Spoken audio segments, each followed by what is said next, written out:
Bonjour, mon nom est Edith Chouanière de Collection Inédite et le projet d'aujourd'hui est le blog du mois de septembre 2017 intitulé Sagesse d'éléphant. Ce patron est disponible sur mon site internet et il est offert gratuitement pour le mois de septembre seulement. Je vous invite à vous abonner à ma chaîne YouTube et dites oui à la question de recevoir un avis pour rester informé de la sortie de mes prochains blogs du mois. Comme toujours, j'utiliserai ma machine à piquer Tiara de Babylock ainsi que les fils à broder Super B de monfil.ca. Vous trouverez les liens des sites de Babylock et de monfil.ca ainsi que le lien pour obtenir le patron dans la description sous la vidéo. Je vais débuter par faire le piqué libre que vous voyez à gauche parce que c'est plus facile de voir ce que je fais sur un fond blanc. Par contre, concernant l'appliqué de droite, j'ai besoin de vous expliquer un point important puisqu'il y a eu un imprévu lorsque j'ai fait le projet et j'aimerais prendre le temps, après la démonstration du piqué libre, de partager un petit truc avec vous pour éviter que vous fassiez la même chose que moi. Alors, pour tracer ce projet, vous aurez besoin d'une table à tracer ou d'une table en vitre avec une lampe dessous, du fil et du tissu, mais vous aurez également besoin d'un porte-mine avec une craie. Commençons par imprimer les cadrans qui sont fournis dans le patron et assemblez-les avec du ruban adhésif pour former le dessin complet. Ensuite, ouvrez la lumière de la table à tracer et placez les cadrans sur la table. Ajoutez le tissu par-dessus, l'endroit vers le haut, et centrez le dessin, puis épinglez le papier avec le tissu ensemble. Ici, vous remarquerez que je trace avec un crayon à mine sur du tissu blanc. La raison est que le pouce-mine avec la craie rose est très difficile à effacer et la craie jaune devient presque invisible, alors je préfère la mine.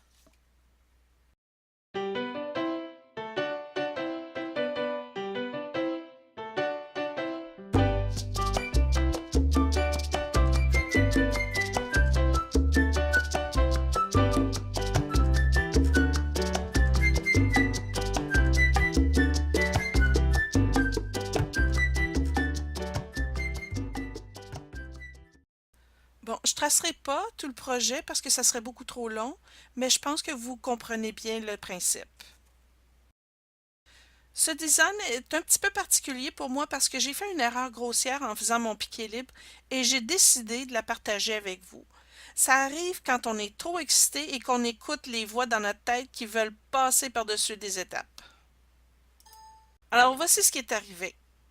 Normalement, on commence toujours par piquer au centre et ensuite on s'étend vers l'extérieur. Sinon, le tissu plisse dans toutes les directions et se soulève.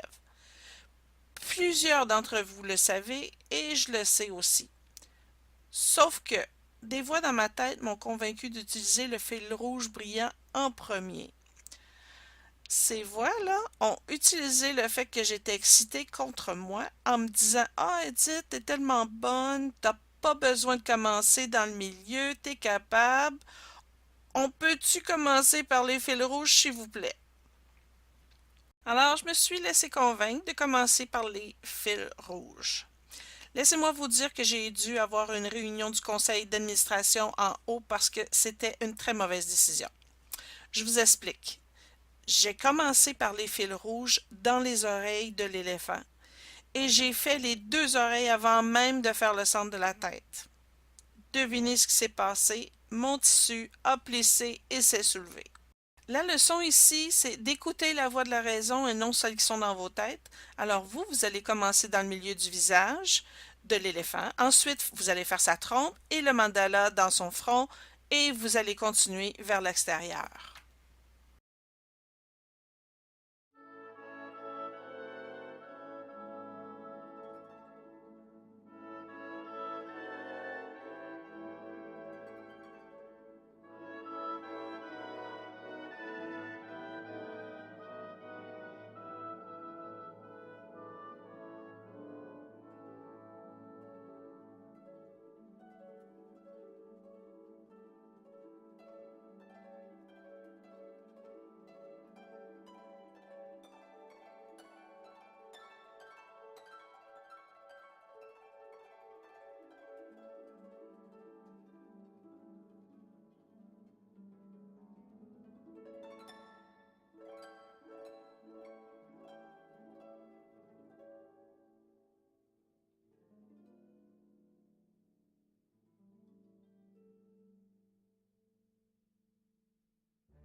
Voici la version finale. C'est pas mon meilleur travail, mais au moins j'en ai retiré une leçon. Allons-y maintenant avec l'appliqué et avec un petit imprévu et la solution pour régler la situation. Vous aurez besoin des items suivants, la table à tracer, les fat quarters, des retailles de tissu, un postman avec craie et du light steam-a-seam.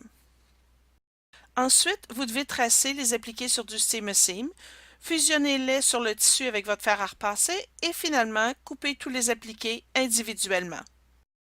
Bon, avant de placer les appliqués sur le tissu de l'arrière-plan, vous devez tracer les lignes de piqué libre sur tous les appliqués individuellement et ça m'amène à vous parler de mon imprévu.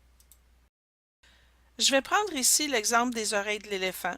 Il y a 3 appliqués qui forment chaque oreille. Lorsque vous tracez la plus grande de ces 3 pièces, vous devez également tracer un point de référence qui vous guidera pour placer les 3 morceaux à la bonne place sur l'arrière-plan plus tard. Vous voyez ici la ligne qui forme le visage de l'éléphant. Cette ligne sera votre point de référence. Vous devez la tracer sur les 3 parties de l'oreille pour les aligner lorsque vous allez les rassembler. Je suggère également que vous traciez plusieurs points de référence sur tous les appliqués, puisqu'à un moment donné, vous ne verrez plus le dessin à travers les épaisseurs de tissu.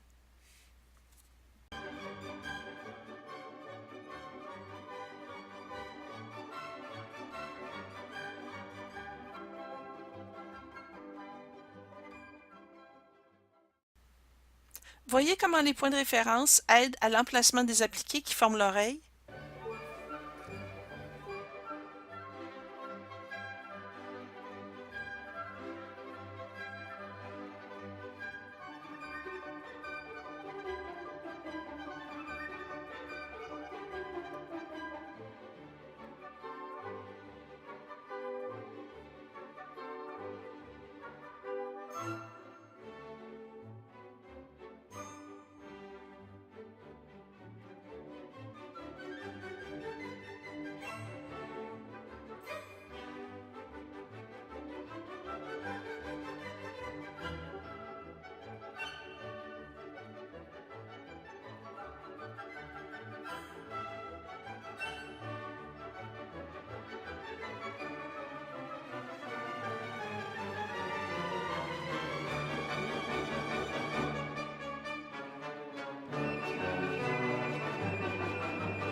Maintenant, on peut placer tous les autres appliqués sur le tissu. Ici, j'ai placé les oreilles en premier. Ce que j'aurais dû faire, c'est de placer le visage, ensuite les oreilles. Parce que j'ai fait ça, j'ai été obligée de lever les oreilles pour regarder en dessous afin de voir à travers le tissu où je devais placer le visage. Ensuite, j'ai dû remettre les oreilles sous le visage. Bon, maintenant, on va placer tous les autres appliqués dans le bon ordre.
Voici finalement une vue de près de l'éléphant une fois complété.